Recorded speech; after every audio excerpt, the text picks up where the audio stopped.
Bueno, muy buenas noches, muy buenas tardes a todos. Estamos muy contentos de este nuevo encuentro que tenemos hoy. Hoy tenemos un invitado de lujo. Mi nombre es Sandra Chavarría y soy parte del equipo de Su Voz, Sos Vos. Esta charla está saliendo en vivo, así que te invitamos a darle me gusta y a compartir esta publicación en las redes sociales. Hoy es la séptima charla de este ciclo de conferencias que el equipo de Su Voz, Sos Vos tiene planeado para este 2021.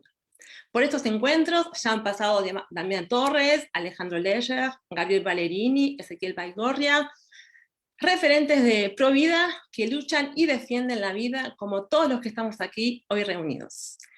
Y si es la primera vez que te conectás a este ciclo de charlas, queremos contarte un poquito qué es Su Voz, Sos Vos. Su Voz, Sos Vos es un equipo interdisciplinario de profesionales, estudiantes, personas enfocadas al trabajo con la niñez, la adolescencia, la familia, en la formación, contención, prevención, acompañamiento, promoción de la salud, de la vida, de la salud y de los valores. En Su Voz Sos Vos hacemos un trabajo muy activo en las redes sociales, pero también asistimos y acompañamos a personas en contextos de vulnerabilidad social y a mujeres que sufren violencia o desamparo. De esta manera promocionamos la vida y los valores, no solamente con palabras, sino con hechos. Si querés ser parte de este equipo, no dudes en escribirnos a las redes sociales, al Instagram, a esta página de Facebook. Y bueno, queremos invitarte también a que nos digas desde dónde nos estás escuchando. Queremos saber en dónde hay voces por los que no tienen voz. Así que si nos estás escuchando desde Buenos Aires, desde Córdoba, desde la China, desde la Quiaca, decinos de dónde nos estás escuchando. Y para no perder más tiempo, hoy, bueno, quiero presentar a nuestro invitado, el señor Horacio Houston, fundador de la Fundación Libre, fundador de la Resistencia Radio, escritor, ensayista, conferencista. Así que muchas gracias, Horacio, por este tiempo que vamos a compartir juntos. Estamos ansiosos de escucharte. Y voy a presentar también, aparte del equipo, a Samuel y a Sergio, que van a dialogar, van a charlar estos temas acá con nuestro invitado Horacio. Así que los dejo para que empiece la charla. Estamos ansiosos. Gracias Sandra. Bueno, sí, estamos muy contentos por este espacio, este momento, y queremos aprovechar lo más posible estos minutos que tendremos para charlar con Horacio y poder hablar, ¿no?, sobre la batalla cultural y ir también a ejemplos puntuales, concretos, para poder ir analizando, viendo y desarrollando algo. Es un diálogo, una charla que tiene que ver con cosas que están pasando ahora, es una batalla que se construye a través de la historia, pero en el tiempo presente, todos los días hay cosas nuevas para analizar y para ver, y en la cual estamos todos metidos, sobre todo los que estamos, como decía Sandra, en este lugar de pararnos firme. Así que un gusto, Horacio, estar con vos, y que podamos hablar sobre estos temas. Y solamente para arrancar, ¿no?, para plantear varios casos concretos que están sucediendo hoy en día, son varios, habíamos planteado varios puntos, varios temas, y queremos ir viéndolo, ¿no? Sin ir más lejos, no sé si todos los que están mirando en el momento de expresarse libremente sienten una carga, un peso a través de lo que uno opina, si siente un peso en expresarse con libertad. Si hay un peso en expresarse, en ocultar lo que uno piensa, siente, posiblemente estés pasando lo que muchos actualmente les está sucediendo cosas, y que necesitamos revisar qué está pasando, cómo nos paramos, cómo hacemos lo que hacemos y de qué manera nos afirmamos en lo que creemos y sentimos, pensamos y entendemos nuestra forma de ver el mundo y de actuar. Así que, Horacio, habíamos hablado de algunos casos, ¿no? No sé si hay alguno que vos quieras comenzar, que digas, este es el caso como para arrancar, o te propongo alguno. A ver si puedes activar ahí. Ahora que estamos con audio, voy a pasar a dar mi opinión. Me gustaría, sinceramente, en primer lugar, agradecer enormemente la invitación que se me ha hecho tan generosamente a sus espacios. Realmente admiro muchísimo el trabajo que están realizando. Se nota desde lejos cuando uno observa a una persona que lo que hace lo hace por pasión y por vocación de servicio para la gloria de un bien mayor. Así que creo que hay que reconocer enormemente la gran batalla cultural que ustedes están librando. Particularmente quiero rescatar la enorme tarea de Nancy Juárez, porque no es común observar tal despliegue en tiempos posmodernos, donde pareciera ser que hoy hablar de inclusión implica básicamente reconocer algún delirio, y eso implica por definición excluir a quienes realmente hay que incluir. Entonces, en ese sentido lo valoro muchísimo. Sobre su muy buena pregunta y agradeciendo su enorme elocuencia hacia mi humilde persona para comenzar, hay un tema que me parece que es muy interesante para comenzar el desarrollo, que es el orden preestablecido, digamos. Empezar por algo que nos toca de cerca, más para aquellos que somos activistas pro vida, que es el caso el famoso caso de Franco.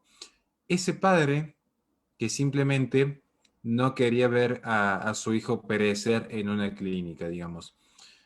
Y creo que este es un buen punto para comenzar si ustedes estuviesen de acuerdo. Sí, sí, sí. Estamos hablando de Franco en San Juan, que su ex mujer tenían un hijo en conjunto y ella decide abortar. Él, ante la justicia, logra que haya una cautelar y estamos en un proceso donde todos los días vemos novedades, así que los que están escuchando es el caso de Franco, que en las redes sociales los que siguen saben de qué se trata. Y justamente muestra, ¿no? Cuando hay dos posiciones encontradas sobre un tema tan, tan crucial, ¿no? Exactamente. Como anticipando un poco también a los espectadores, vamos a tocar 5 temas que son totalmente, quizás muy distintos los unos a los otros en el fenómeno. Van a ver que luego de hacer el análisis fenomenológico, o traducido en términos sencillos, luego de analizar lo que se ve y lo que se percibe, vamos a también indagar lo que subyace, lo que está en la raíz. Y vamos a ver que los 5 casos que analicemos, partiendo ahora con el de Franco, guardan siempre un elemento en común. Y muchos van a pensar que van a decir, este es un hombre de derecha, entonces lo que hay en común es que lo que critique son políticas de izquierda. Les aviso desde ya para que se queden hasta el final, no es así. De hecho, soy los mayores críticos que hay de este binomio izquierda-derecha, en cuanto a que no todo lo que es malo proviene de lo público, lo marxista, lo socialista, lo diferente. De hecho, la sociedad posmoderna desdibuja un poco estas líneas. Comencemos con el caso de Franco porque es un caso muy llamativo. Es un caso muy llamativo porque básicamente y a grandes rasgos, yo lo primero que pienso, al menos en mi afición como escritor, es siempre la realidad supera la ficción, digamos. Y esto que pareciera a veces un eslogan de algún canal de televisión, que uno pone una serie y aparece el famoso eslogan, bueno, acá la realidad superó la ficción, y uno ve los noticieros donde aparecen noticias realmente delirantes en alguna ocasión. Pero acá, ¿qué es lo que uno intenta transmitir? Acá hay una ficción. Miren, en tiempos de posmodernidad, para que se entienda, en tiempos de postestructuralismos, en términos más simples, en tiempos actuales, hay una corriente filosófica, podríamos denominarla postestructuralismo, pero llamémosle simplemente la filosofía posmoderna, para que se entienda muy simple. Esta filosofía posmoderna considera que no existe nada objetivo allí afuera. No existe nada esencial, nada universal, no existe nada trascendental. Simplemente, como diría Guillermo d'Occam, que dicho sea de paso, Guillermo d'Occam lo dijo en el tardo medioevo y se visibiliza hoy en siglo XXI. Es decir, cuidado con esas falacias de estamos en el siglo XXI, que en realidad las esencias no cambian. Pero bueno, curiosamente en la posmodernidad lo que se dice es, no existen esencias. Y si no existen las esencias, ¿qué es lo que hay entonces en el mundo? Bueno, van a venir a decir lo que hay son entes. Pero lo que constituye la realidad para el ser humano, porque para la filosofía lo que importa es la relación del ser humano con el cosmos, consigo mismo, con la conciencia, con el otro. O sea, importa la historia de la humanidad, no el hecho natural de si en Marte de repente ha caído un meteorito que poco y nada le puede afectar al ser humano. Entonces, en esta concepción filosófica de la posmodernidad, lo que se dice es, no hay nada objetivo, entonces lo que hay, ¿qué es lo que es? El discurso, el verbo. Entonces, si lo que hay es solamente un discurso, entonces el discurso le dice a una persona, vos sos hombre, vos sos mujer, porque no existe nada objetivo que lo defina como hombre o mujer, el discurso también es el que va a decir, allí hay una realidad que se va a interpretar de la forma X, allí hay una realidad que se va a interpretar de la forma Y. Entonces, si uno ve de repente una relación de asimetrías de poder, porque se ejerce una situación de dominio, van a decir, bueno, esa asimetría se interpreta porque la realidad me dice es una lucha de clases, violencia de género. ¿Qué es lo que no importa en el caso de Franco? Y esto es lo que hice esta introducción para llegar a este punto que creo que es esencial. Creo que es esencial. Si nosotros partimos que en la filosofía existe lo que se dice que existe, por dar un ejemplo, se dice, bueno, a partir de que empiece el desarrollo de la conciencia ya hay una vida humana, no en el momento objetivo que lo puede marcar la medicina, sino cuando empieza el desarrollo de la conciencia, porque ya empieza el principio motor del desarrollo de lo que va a ser esa matriz del habla, digamos, del verbo. Si existe lo que se dice, entonces lo que no se dice no existe, es lógico. Entonces, porque hay una aceleración en los que son, y ya lo vamos a tocar en otro caso, lo que es la cultura y la cancelación. Guarden estos conceptos para el futuro, digamos, para el próximo desarrollo. Pero existe lo que se dice, lo que no se dice no existe, desaparece. Vamos al caso de Franco. Yo invito a cada espectador que está viendo esta transmisión en vivo y que eventualmente luego la pueden ver ya como video, a que hagan el siguiente ejercicio. Busquen un solo proyecto de legalización del aborto inducido en el mundo en el que se mencione al padre. Uno solo. ¿Por qué? Porque se plantea la idea de que existe el derecho de la mujer sobre su propio cuerpo. No se menciona al nasciturus, no se menciona como niño por nacer. Curiosamente, el cuerpo jurídico en términos integrales ya reconoce que vi desde la concepción. Igualmente no voy a caer en la falacia del positivismo porque tranquilamente el cuerpo jurídico podría negarlo y aún así existiera esa realidad objetiva. Pero lo que voy yo es, estos proyectos emanan en tiempos de posmodernidad. Entonces, estos proyectos, como emanan en tiempos de posmodernidad, porque antes era impensado que viniese un poder legislativo financiado por una multinacional a legalizar el aborto, hoy lo que se dice en estos proyectos con mentalidad posmoderna es, bueno, ponemos el relieve la libertad. Entonces, ¿qué es lo que es la libertad? Lo que nosotros decimos que es la libertad. No importa si se hace mal uso o no del libre albedrío. No se menciona la virtud en términos de San Agustín. Lo que existe es simplemente el libre albedrío. Para la mujer, sobre su cuerpo. Por más que la ciencia y la realidad demuestren que no es su cuerpo, pero no importa, está dentro de su cuerpo, por lo tanto es parte de su cuerpo. O sea, es un salto ontológico impresionante. Ahora, ¿y el padre? Porque no existe una sola vida humana que no sea engendrada, a veces dentro de relaciones muy sanas y a veces, lamentablemente, en casos muy desfavorables, digamos. Pero la realidad es que la vida de uno es la fusión de dos gametos. Entonces, no se está mencionando a uno de los aportantes a esa vida. De repente, el padre existe para la cuota alimentaria, para la manutención. Y luego son las mismas feministas las que dicen no queremos ser objetivizadas, no queremos ser un objeto, pero es la que han reducido al hombre a ser un mero objeto aportante de dinero. En el mejor de los casos, si es que no le quitan el derecho a la vida al hijo que también ha procreado, en el mejor de los casos, digamos. Entonces, esto es lo que se pone en lo que es batalla cultural en este caso. Yo no quiero extender, pero digo, me interesaba rescatar este punto. Que la gente cuando ve estos casos dice, ¿por qué hay un papá que está clamando por algo tan básico que es no aniquilen a mi propio hijo? Porque objetivamente la realidad es que es su hijo, pero la ficción le ha dicho a la sociedad que en realidad es hijo solo de la mujer. Pareciera ser que es incubado mágicamente en el útero y por lo tanto tiene libre disposición.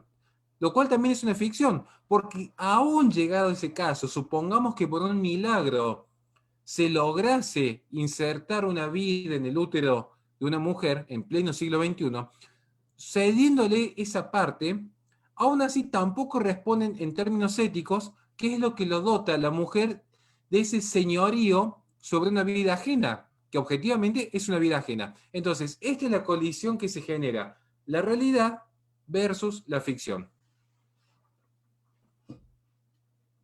Excelente. Podemos decir que si no hay nada objetivo, como planteabas, y lo que importa es el discurso, o de acuerdo a cómo yo veo la realidad o como yo la interpreto, depende también de quién es el que impone ese discurso y esa interpretación de la realidad. Entonces, de alguna manera yo pensaba, ¿no?, que podemos culpabilizar también a aquellos que no frenan o levantan la voz con otro discurso y que permiten, por ejemplo, si esto no hubiera salido, si el padre no hubiera estado, si los demás no hubiéramos salido a las redes sociales, hablado, comentado y puesto sobre la mesa ese discurso de acuerdo a la conciencia, a la forma de ver el mundo de esta parte que cree que el niño no tiene vida o que no tiene derecho a vivir. Digamos, hay una culpabilidad entonces también del lado que no dice, bueno, yo también tengo un discurso y yo también tengo una mirada. Y la mía es válida en tanto y en cuanto desde este punto de vista tengo todo esto para, como hizo el padre, ¿no? Acudir a la biología, a la ley, al matrimonio que los avalaba, etcétera, etcétera. Digamos, hay una culpabilidad también, ¿no? Del lado que en ese ejercicio de fuerza se queda callado, ¿no? Y quizá en los casos también, los demás casos lo podemos ver. Totalmente de acuerdo. Pero lo que usted marca también, a ver, cuando se genera una situación de silencio, naturalmente es porque quien tenía la capacidad para hablar no habló. Esto es lo que yo estoy planteando, parece una obviedad. Y si fuese una obviedad, no tenemos que estarlo explicando en un vivo, digamos. Esto creo que es necesario a veces hacer un llamado a la atención. ¿Por qué lo planteo esto? Perdón que me extienda, pero no quiero dejar pasar la oportunidad y espero que nadie lo tome mal. Cuando se legalice el aborto inducido en el 2020, apenas se ve que ya la votación iba desfavorable, de repente hubo un activismo pro vida saliendo a las calles, parecía más un espacio de merchandising celeste que de repente un espacio combativo. Yo creo que los espacios combativos, la última vez que en Occidente se ve un verdadero espacio de resistencia, pienso en este momento con los cristeros. Ahora, lo que uno notó fue de repente un activismo en redes sociales, es decir, ¿por qué sos pro vida? Porque tengo un pañuelo celeste, porque me saqué la mejor selfie mostrando mi mejor cara en Instagram para cosechar más likes. Y creo que eso no entendieron que en realidad la batalla cultural es justamente una batalla contrahegemónica y ser funcional a ser una unidad de consumo y de producción es hegemónico. Hoy el sistema lo que le favorece es ese silencio celeste. Uno dice, no, porque salimos a la calle. Cuidado, cuidado, porque en el 2019 el auge fue la campaña Iglesia y Estado asuntos separados, porque en el 2018 cuando pierden las elecciones se apuntó al campo moral y cuando se vio que el campo moral era más fuerte, automáticamente lo que aparece es decir, bueno, tenemos que erradicar la moral y luego vamos a implantar esta moral laicista y secularista de la posmodernidad. Y sin embargo, en el 2019 fuimos pocos, muy pocos los que advertíamos que estaba en auge esta idea de iglesia y Estado asuntos separados. Es más, les doy un ejemplo para cerrar con este tópico, pero en el artículo que voy a publicar mañana, que es más que un artículo, es casi un ensayo por su extensión, donde yo empiezo a desarrollar la historia de la sacralización del ecologismo, corre por las mismas cuerdas. Para imponer una determinada forma de vida y de cosmovisión en la sociedad, era preciso primero desterrar el pilar moral de Occidente, particularmente la cristiandad, para luego que ese campo que queda vacío en términos de Pierre Bourdieu, ese campo que queda totalmente vacío, que es el campo de la ética. Cada uno crea su propia ética. Ahora, ¿por qué cada uno crea su propia ética? Porque quienes la debían mantener en ese momento, que era el etos de un pueblo, se quedaron en total silencio. Dejaron pasar la oportunidad de combatir culturalmente. Y luego, cuando vieron que ya ha venido por los socialistas y que ya ha venido por los comunistas y que ya ha venido por los liberales, cuando vinieron por ellos ya no tenía nadie que los protegiese. Habían quedado totalmente desnudos. Lo mismo sucedió con la causa pro vida. Es lamentable el caso de Franco. Y lo más lamentable, que va a ser un caso de disciplinamiento. Porque lo que se va a sentar en última instancia, yo estoy convencido que esto va a ser un caso que se va a volver una causa abstracta para cuando llegue a la Corte, pero aun cuando sea declarada causa abstracta en el fondo, la Corte va a fijar una sentencia que va a hacer reconocer lo que se produjo en el fallo FAL, la autonomía de la mujer. Es decir, acudir a la Corte, que fue la que introdujo el problema en Argentina con un fallo pretoriano, inconstitucional por donde se viese, porque era ejercer funciones legislativas, y acudir esperando que el mismo Poder Judicial que introdujo el problema sea el que lo salve a Argentina, me parece pecar de optimismo. Es mi visión, que soy bastante pesimista, pero quería dejar en claro esto. Acá el problema está en el silencio de los buenos antes que en el accionar de los malos. Y eso lo voy a remarcar hasta el último día de mi vida. Bien, si querés vamos pasando a un segundo caso. Sergio, si querés tomar alguno de los casos y mencionarlo. Sí, ¿qué tal? Bien, hace unos días atrás nos encontramos con esta noticia de España, el caso de Rubén Castro. Rubén Castro es un reconocido hombre transgénero, o sea, nació como mujer, pero pasó por un proceso de hormonización para adoptar la identidad de hombre, y de hecho la ley española le dio la identidad de hombre, tiene la identidad de hombre en su documento. Y la noticia mostraba al caso Castro como el primer hombre transgénero, no el primer hombre embarazado que dio a luz, pero sí el primer hombre que hizo público su embarazo y el alumbramiento de su hijo, ¿no? Y este caso me llamó mucho la atención, más allá de la sensación de la noticia, sino todo lo que planteaba este caso, ¿no? ¿Por qué? Primero porque tuvo que recurrir para quedar embarazado a suspender su tratamiento de hormonización, ¿sí? De hecho, no se hizo una mastectomía, o sea, no se extirpó, no se vació los pechos, sino que los conservó porque quería tener la sensación de amamantar a su hijo, ¿sí? O sea que mantuvo todo esto. Pero también hoy la ley española se encuentra con una situación bastante difícil de definir. ¿Por qué? Porque la ley española, que fue la que le dio la identidad de hombre, se encuentra ahora con que en las actas de nacimiento hay una mamá, está el nombre, hay que asentar el nombre del padre y el nombre de la madre. Ahora resulta que la madre tiene identidad por la ley española de hombre. Y nos está en esta cuestión de ¿qué hacemos? ¿Le damos identidad a la madre como hombre o es un padre gestor, como también lo llaman? Qué complicado que es el caso, porque claramente que acá estamos en el... Esto creo que es el caso paradigmático del Homo Deus. A mí, sinceramente, muchos cuando piensan en Homo Deus, rápidamente advierten esta obra tan famosa, no es mi autor predilecto ni cerca de Yuval, pero fue una obra muy interesante en su momento, Homo Deus. Sin embargo, yo la interpretación que le he realizado al Homo Deus es un poco más profunda, quizás ya no tanto en este sistema colectivo de la humanidad que vence los tres grandes males que lo asolaban, sino en consolidarse el hombre a sí mismo como un ser creador. Es decir, y esto quizás es un vicio propio del modernismo que se profundiza en la posmodernidad. Esta es una gran discusión que hemos tenido muchas veces con Miklo Lukács, Pablo Muñoz Iturrieta, en torno a la posmodernidad. Si acaso la posmodernidad quiebra el modernismo, o profundiza sus vicios, o pervive. ¿Por qué? Porque en el modernismo, para que se entienda este punto, para que se entienda este hombre embarazado, 15 comillas adelante y 15 comillas atrás de la palabra hombre, pero para que se entienda este punto es necesario entender cómo se inicia esto. Y esto ya no inicia Descartes en esta idea de, bueno, pienso, por lo tanto existe, es decir, bueno, dudo de todo lo que hay afuera, incluso mi propio cuerpo, y solo me queda la conciencia de mí mismo. Y en el momento que yo tengo conciencia de mí mismo, al menos yo tengo un grado de certeza, que es que estoy pensando. Ya hay una primera certeza. El resto está en duda.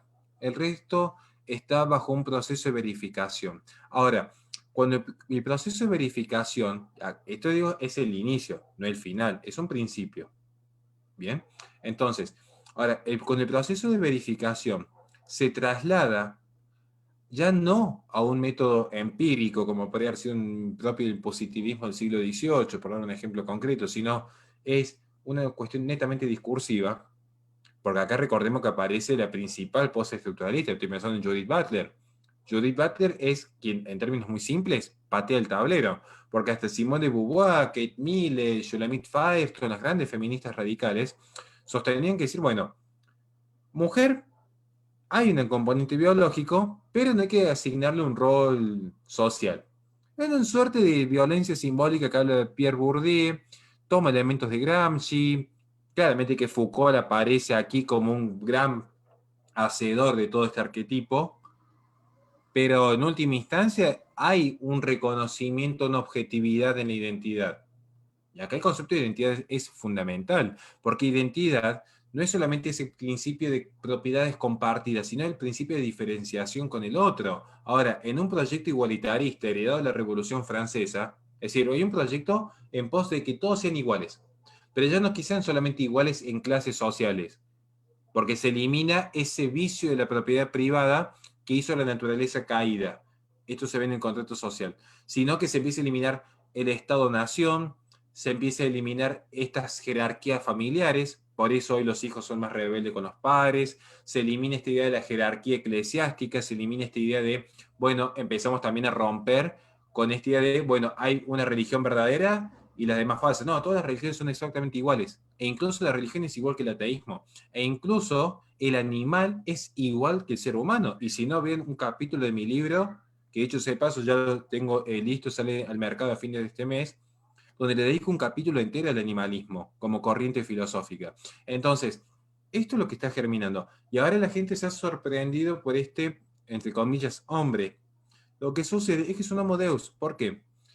Porque el hombre, ya con Francis Bacon, cuando quiere reemplazar a Dios por la ciencia y luego esta herencia la toma 2 siglos después, Robespierre, que quiere reemplazar a Dios por la razón, lo que existe es un hombre que quiere reemplazar a Dios. Es el hombre, ese ser humano, es esa humanidad que quiere ocupar el lugar de Dios. Y esto no es una cuestión apologética, es una cuestión de descripción sociológica. Es decir, se pasa del teocentrismo al antropocentrismo. Actualmente quizás tenemos que hablar, para ser más objetivos, de biocentrismo, particularmente en los últimos 10 años. Ahora, lo que realmente importa en este caso es esa mujer, porque nació mujer, digamos, y bienvenidas sean las denuncias si a alguien le molestó esto, pero esa mujer ya no se reconoce como una creación. Y no estoy hablando de una creación de Dios, una creación de la naturaleza. No se reconoce a sí misma como mujer. Entonces quiere ser lo que desee ser. Y este es el discurso hegemónico. Mucha gente habla de hegemonía pensando en el Estado. Cuidado, que los políticos hay de izquierda y de derecha. Ahora, yo veo el mercado internacional con IBM, Starbucks, Netflix, Disney, Nike, la NBA, la NFL, y el mensaje hegemónico sí es esta idea de el emprendedurismo, la mente de tiburón, del sí se puede, la sociedad del entusiasmo, la sociedad del sé quien vos desees ser, el sé libre, el vive hoy. Esa sociedad del eterno presente, en el cual cada uno constituye su propio destino, es una sociedad de la liberación absoluta. Curiosamente y en forma paradójica, esta liberación absoluta es la esclavización del vicio. Por esa mujer entra en un conflicto con su propia identidad porque dice soy hombre, pero a su vez naturalmente ejerce un sentido de maternidad, un sentido, no todo completo porque ya está viciado. ¿Qué es lo que me interesa rescatar de este caso? Lo voy a tomar de una gran intelectual que me permitió abrir mucho la perspectiva en torno a lo que es la teoría de género. Hay una obra maravillosa, si la tuviese aquí cerca la mostraría en cámara, que se llama Teoría de Género y traza un paralelismo con el mundo de los ángeles en cuanto a qué ha realizado realmente esta teoría de género en el mundo aplicado, que es un mundo sin sexos. Se llama Beatriz Levet, es muy recomendable, es medio complicado conseguir la obra, hecho sea de paso. Pero este mundo de ángeles, donde ya no hay hombres y mujeres, como sucede actualmente, en realidad lo que sí sigue subyaciendo es esta idea de naturaleza. Porque en efecto, solo quien nace con un útero puede quedar embarazada, digamos. Es un hecho natural, digamos. Es decir, solo el que tiene ojos, y bueno, habría que revisar alguna cuestión científica, pero tiene el don de la visión, digamos. Aquel que ha nacido ciego, salvo una operación, pero salvo esa intervención artificial, carece de dicha facultad. Bueno, el hombre no puede quedar embarazado, digamos. Por más operaciones que se intente realizar, no puede. Es un hecho objetivo. Igual hay que ser prudente porque a veces ha degenerado tanto la ciencia que no sabemos con qué sorpresa podemos llegar a encontrarnos el día de mañana. Sí, lo que me interesa es un fenómeno clave. Descartemos la cuestión científica de que se pueden realizar operaciones o no. Hay un tema que sí quiero rescatar de este caso. Voy a tomar a Saussure, el primer estructuralista, quien focaliza la idea del lenguaje. Tenemos los significados y los significantes. Esta mujer ha puesto el foco en el significante, porque supongamos que ella dice, yo soy hombre. Bueno, podría haberse dicho, I am a man, o podría decir, yo soy una mesa, o podría decirse, yo soy mujer o hombre en chino, en mandarín, perdón, podría decírselo en polaco, en cualquier idioma. ¿Podría decirse que no es que es un reptil? Yo podría tranquilamente decirles a ustedes, yo soy un reptil. Tranquilamente lo podría decir. Ahora, que sea cierto es una discusión aparte, porque una cuestión es el significante, cómo nos vamos a dar a entender. Entonces, en el idioma español, yo tranquilamente voy a decir, miren, detrás mío hay un crucifijo. Ahora, nosotros como nos conocemos, entendemos cuál es el significado de la palabra crucifijo, que quizás alguien que no habla nuestro idioma no la entienda, hasta que aprenda a asociar significante con significado. Ahora, el significado está allí. Podemos cambiar y decir, bueno, a partir del crucifijo será este mate, y ponernos de acuerdo, pero hay un ente objetivo, hay una realidad, que no importa cómo la denominemos, hay una realidad que hace distinto la forma del mate del crucifijo. Y esto es real, aunque luego le denominemos de distintas maneras. Lo que hay en la identidad, y con esto cierro, es el mismo fenómeno. ¿Por qué? Porque la identidad no es solamente el sexo encarnado. Yo no soy solamente Horacio Giusto, un sexo encarnado del masculino. Pero tampoco soy una mera construcción social. Vuelvo a recitar a Beatriz Levet. El ser humano, para que se pueda entender y no caer, porque a veces se caen en extremos, de los dos lados lo digo, se caen en extremismo, o todo naturaleza o todo cultura, ni una ni otra, las ambas y en forma complementaria. La naturaleza como el cuerpo viene a ser el lienzo, y la expresión de nuestros espíritus en el devenir de nuestra historia, las decisiones que hemos tomado en forma libre, ese devenir va a ser la pintura que se plasma en el lienzo. Entonces, uno podría decir, ¿todas las pinturas son iguales? En parte sí, porque hay un elemento material que es el acrílico sobre la tela. Pero no todas las formas son iguales porque no todos gozan del mismo principio de armonía. No todos y esto lo toma Demon Burke de lo sublime y lo bello. Entonces, el ser humano es sexo encarnado, pero también es un devenir.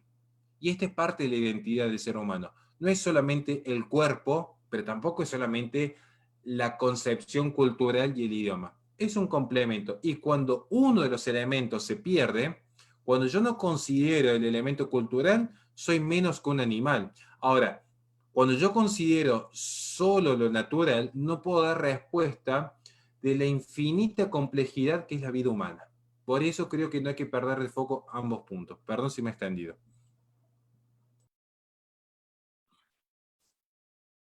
Bien, bien, bien. Sergio, ¿te quedó, cómo te quedó la respuesta? ¿O querés profundizar algo? Si no, vamos a otro punto. No, simplemente no, clarísimo. Y importante diferenciar esto, ¿no? Que decía Horacio, ¿no? Este complemento entre lo físico también y lo cultural, digamos, que estamos hablando, ¿no?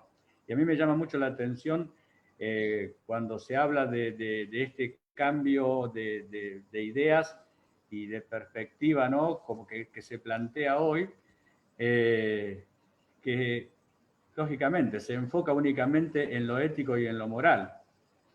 Porque siempre digo, si un piloto a 11.000 pies de altura decide que no son objetivas las leyes de la aeronáutica, estaríamos en problemas, ¿no? O, por ejemplo, cuando todo es relativo, según esta cultura, todo es relativo, hasta que me sacan el celular a alguien en la calle. Y entonces quiero todo el peso de la ley establecida y formal, digamos, ¿no? con esa persona.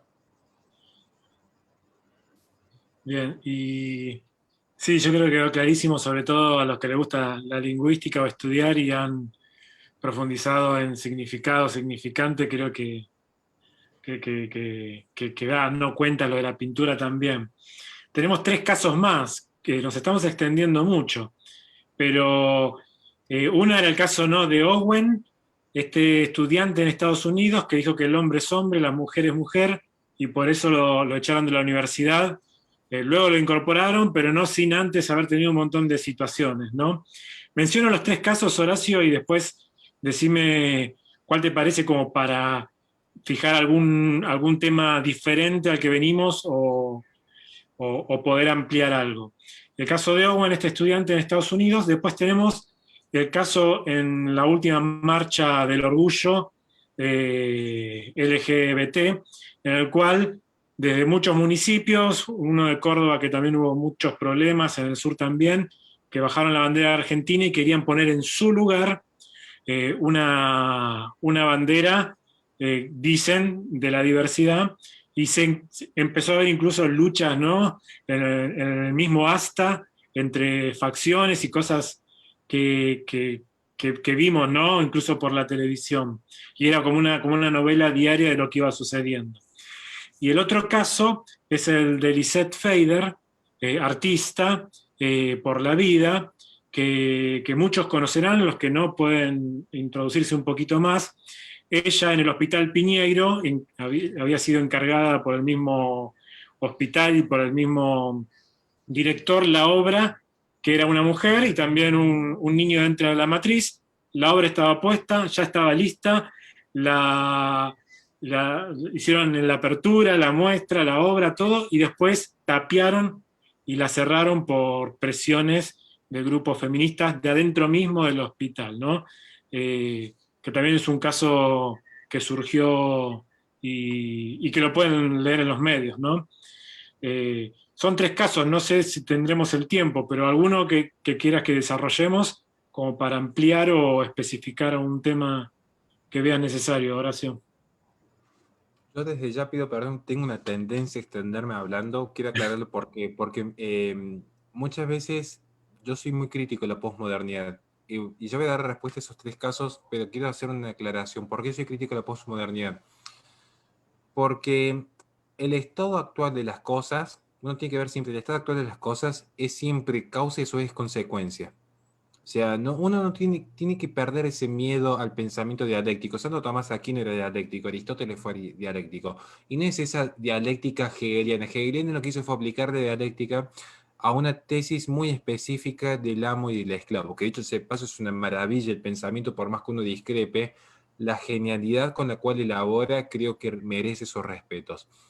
Ahora, en este sentido, yo lo que siempre marco es, en tiempo de posmodernidad, pareciera ser que todo es rápido, todo es instantáneo. Las ideas son fugaces, porque la vida es fugaz. Uno incluso lo ve cuando está en la mesa gente que no suelta el celular porque tiene que estar actualizándose en Twitter.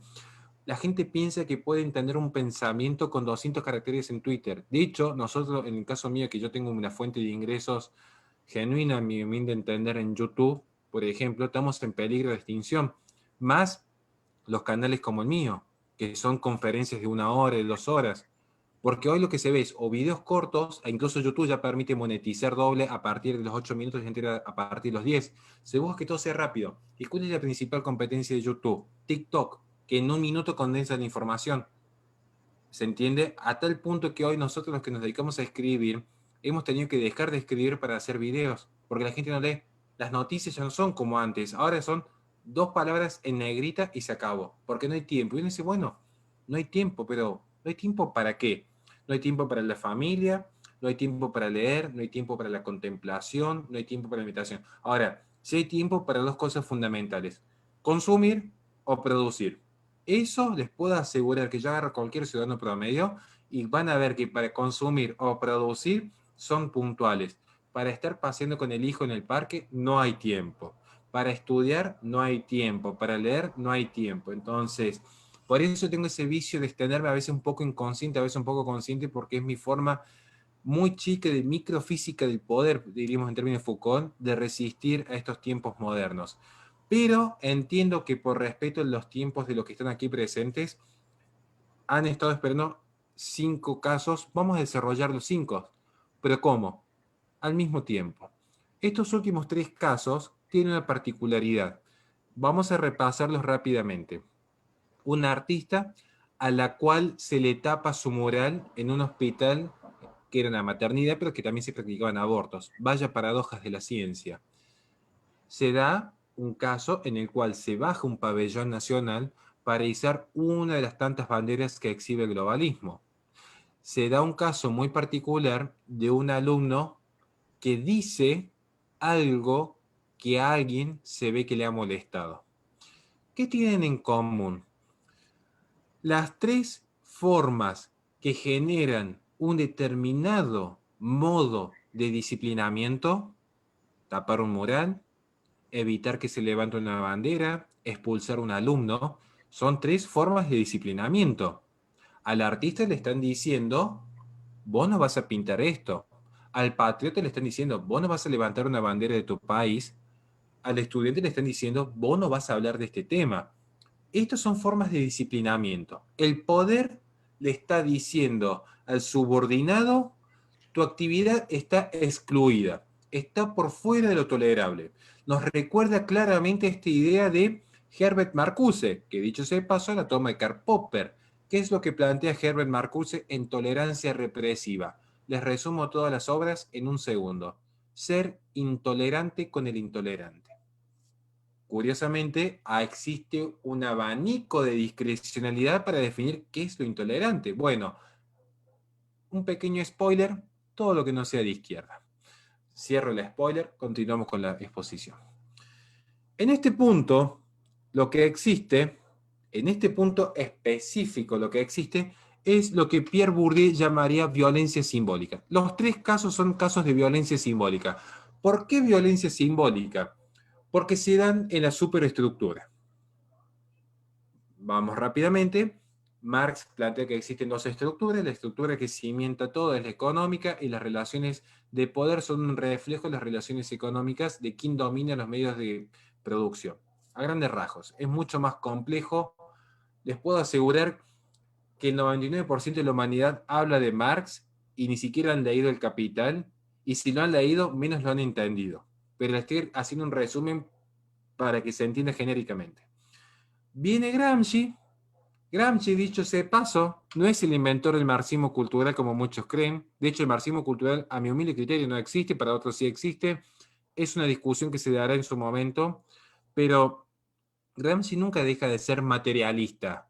Muchos dicen, no, él apela a la cultura. No, no, Gramsci cree en la revolución de la materia. O sea, cree que la revolución va a venir cuando el proletario tome el control de los medios de producción. Lo que cambia es la estrategia, porque ya no se trata de tomar por la fuerza los medios de producción, sino que esos medios de producción queden legitimados en manos del proletariado. ¿Y cómo se hace esa legitimación? Bueno, ahí está el gran salto estratégico.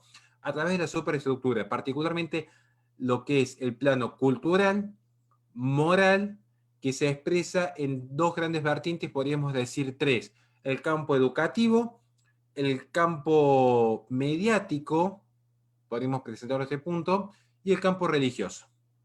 Es decir, quien domina estos 3 grandes campos domina el campo cultural. Quien domina el campo cultural termina imprimiendo esta cosmovisión en el campo moral. Y eso es lo que permite luego la validación en los cambios de la estructura del poder. Mucho más resumido, y vamos de vuelta a los 3 casos. Lo que se plantea en Gramsci es: cambia el concepto de hegemonía. Hegemonía para Lenin era marchamos separados, golpeamos juntos.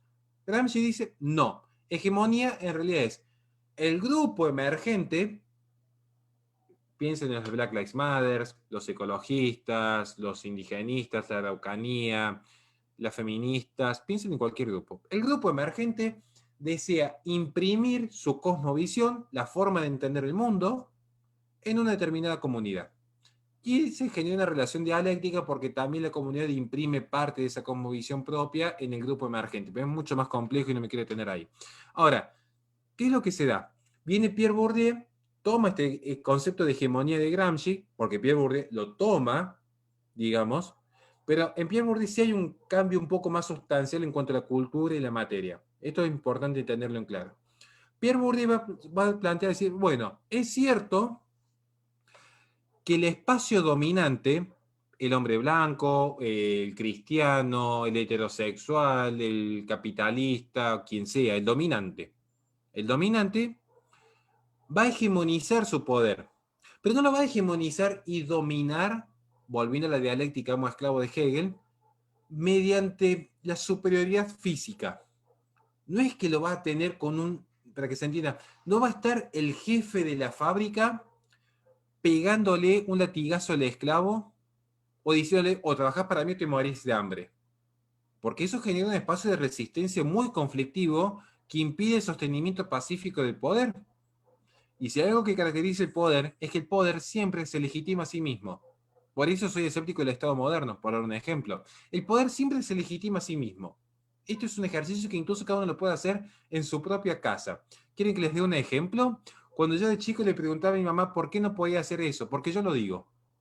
Ahí tiene un ejemplo clarísimo de cómo el poder se legitima a sí mismo.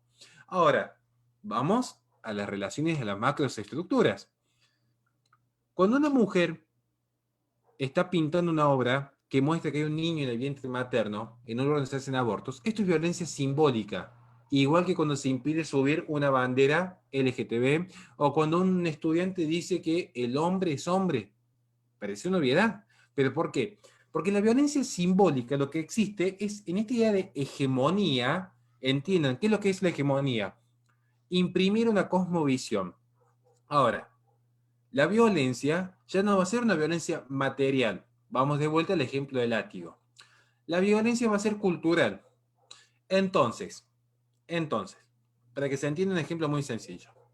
Si yo discutiese con Sergio Rosales respecto a la existencia de Dios, por dar un ejemplo, en tiempos pretéritos hubiera sido, Sergio dice, Dios no existe, y yo digo, Dios sí existe. Bueno, empieza una discusión en el plano de las ideas, una argumentación y una contraargumentación. Ahora, en tiempo de posmodernidad, como todo es simbólico, o sea, todo simboliza, y el símbolo es lo que subyace a la realidad, yo no voy a decir Dios existe, yo voy a decir yo soy Dios. Entonces, cuando Sergio diga Dios no existe, no me está discutiendo una idea, está negando mi existencia, porque está borrando ese símbolo, porque la realidad ya no transita en lo tangible, en lo sensible, en este mundo, sino que transita en el plano de las ideas. Por lo tanto, a él negar la existencia de Dios y yo considerarme Dios, él está violentando simbólicamente con su discurso mi propia realidad. Entonces, cuando una mujer, y esto se dio mucho cuando se habló de la violencia psicográfica, una mujer está diciendo, es un conjunto de células. Bien, todos somos un conjunto de células. Va a abortar, de repente escucha la ecografía y hay un corazón que late. Y ve una pantallita, un niño que se mueve. Y esto ha pasado, lamentablemente. Lo digo porque conozco de cerca mujeres que han abortado, trabajo con ellas en un merendero. O sea, esto se ve, digamos. Objetivamente la mujer muchas veces ve la ecografía antes de abortar.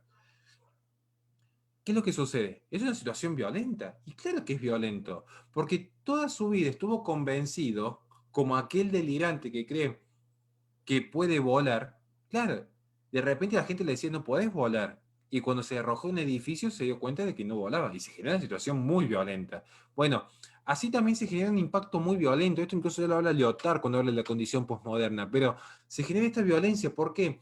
Porque colisiona la realidad colisiona con el discurso. ¿Y qué es lo que constituye qué es lo que genera el discurso? El discurso genera una realidad artificial. Entonces entran en conflicto dos realidades. La objetiva, el realismo propio de los aristotélicos, por dar un ejemplo, y entra en conflicto la discursiva, la ficticia. Entonces, acá es donde dice, ¿cuál es la función del poder? ¿Cuál es la función del poder? Vamos de vuelta. Legitimarse a sí mismo en su ejercicio. Entonces, ¿qué va a hacer el poder? Para evitar un grupo emergente que pueda socavar su poder, lo silencia, porque lo que no se dice no existe. Si no lo veo, no pasó. Muy excusa de algunos borrachos de sábado a la noche, pero lo cierto es que así funciona la sociedad hoy día. Hoy en día lo que la sociedad dice, si nadie vio nada, no pasó. Seguí de largo. Estaba las grandes mentiras. Estaba en amarillo el semáforo, es la primera vez que me pasa. O sea, si no hay testigos, no pasó. Entonces, esto es lo que está sucediendo actualmente. Se tapa una obra de arte, se tapa una bandera, se tapa un discurso para que no emerja con los intelectuales orgánicos, no me quiero ir con términos de Gramsci, pero para que no emerjan grupos de resistencia y el poder se sigue legitimando a sí mismo. Pero entra en una vorágine, pero hablar de lo que es la vorágine del poder en la posmodernidad sería materia de una hora más y creo que ya nos extenderíamos demasiado. Bien, excelente.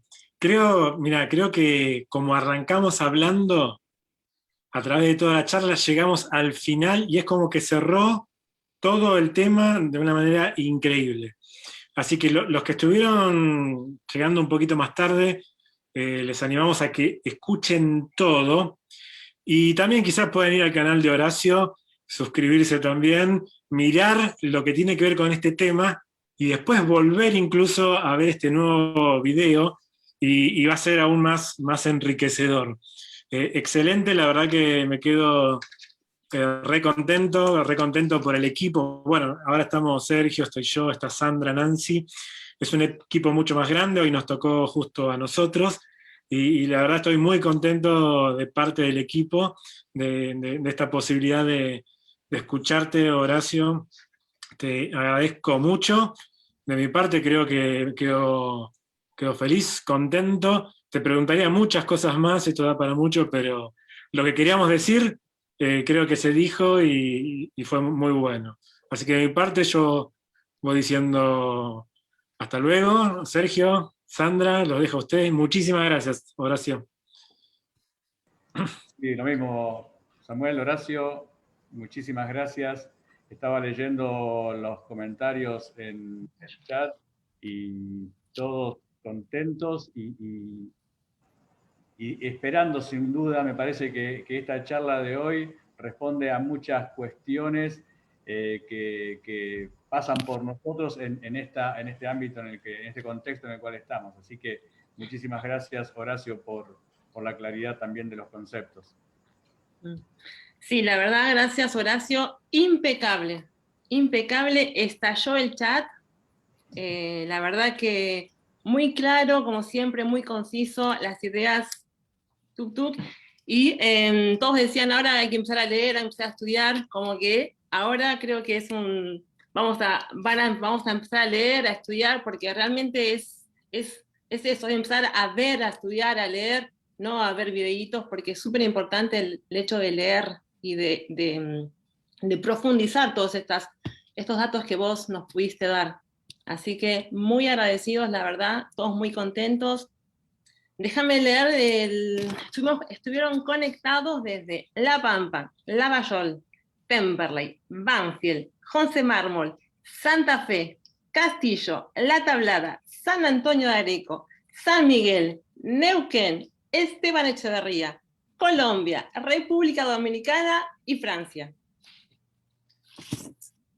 Estalló el chat, estalló todo, así que te agradecemos, Horacio, por este tiempo. Gracias también por haber nombrado a Nancy al principio. La verdad que bueno, gracias por haber nombrado a Nancy, por haber destacado esta tarea de Nancy de verdadera inclusión, ¿no?